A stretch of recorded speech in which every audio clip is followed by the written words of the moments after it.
Roman লিপিতে ককবরক ভাষার যে স্ক্রিপ্ট সেটা চালু করতে হবে। আর আজ এই দাবিতেই রাজধানী আগরতলার রাজপথে পথে নামলেন তিপ্রামথার নেতাকর্মীরা।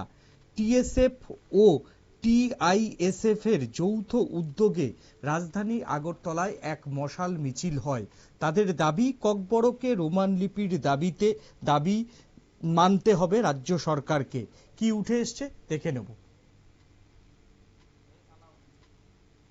3-4টা সরকার গঠন হয়েছে, তা সত্ত্বেও কমিশনের রিপোর্ট রোমান স্ক্রিপ্টের পক্ষে গিয়েছিল এবং সরকার ব্যর্থ।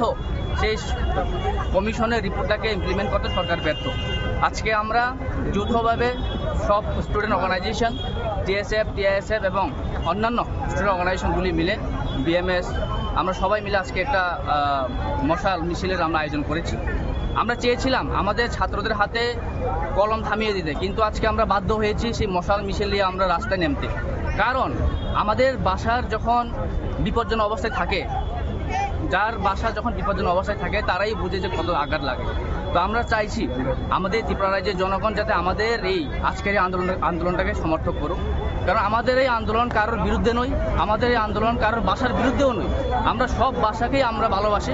আমরা চাই ত্রিপুরা রাজ্যের কি আমাদের ত্রিপুরাষা কি আমাদের বাঙালি বন্ধুরা আমাদের আজকের এই দাবিটাকে যারা সমর্থক জানাক। কারণ ভাষা যখন আঘাত থাকে একজন আরেকজন সাহায্য করার দরকার আমাদের ত্রিপুরার জনগণকে। তাই আজকে আমাদের এই মশাল মিছিল। মুখ্যমন্ত্রী তো তার এক জনসভায় বলেছে যে রোমান স্ক্রিপ্ট দেওয়াটা অসম্ভব, সে বিষয়ে কি বলবেন? দেখুন, আমরা যাই জানি ইন্ডিয়ান কনস্টিটিউশনের মধ্যে কোনো লেখা নেই যে আমরা রোমান হরফটাকে আমরা নিতে পারবো না। এবং তিনি নিজেই, যে ব্যক্তি তিনি এই ভাষণ দিয়েছেন, তিনি নিজেই রোমান হরফ দিয়ে ব্যবহার করছেন ওনার অফিসিয়াল ওয়ার্কে। উনি যদি রোমানের বিরুদ্ধে হয়ে থাকেন তাহলে উনি ছেড়ে দিন। উনি অফিসিয়াল কাজে উনি রোমান দিয়ে সিগনেচার করছে, অফিসিয়াল কাজে রোমান দিয়ে ইংলিশ দিয়ে ওনারা প্রেস রিলিজ করছে, নোটিফিকেশন দিচ্ছে। যদি রোমানের ওরা বিরুদ্ধে হয় তাহলে ওনারা ছেড়ে দিন। কারণ আমরা জানি যারা ককবরক ভাষা, আমরা যারা ককবরক স্পিকিং পিপল, আমরা জানি আমাদের কোন স্ক্রিপ্টটা আমাদের জন্য ঠিক, কোন স্ক্রিপ্ট আমাদের জন্য সঠিক।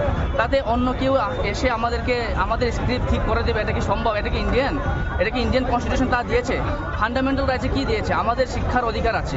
আজকে ন্যাশনাল এডুকেশন পলিসিতে ক্লিয়ারলি বলা আছে আমাদের মাতৃভাষা নিয়ে পড়াশোনা করার অধিকার আমাদের রয়েছে, কিন্তু সরকার সেটা ব্যর্থ যে এনইপিটা ওরা ইমপ্লিমেন্ট করতে।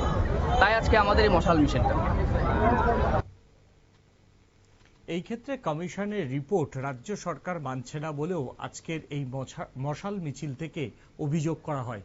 এখন নিয়ে নেব ছোট্ট একটা বিজ্ঞাপনের বিরতির পর ফিরে আসছি অন্য কোনো খবরে। সঙ্গে থাকুন নিউজ ভ্যানগার্ডের পর্দায়।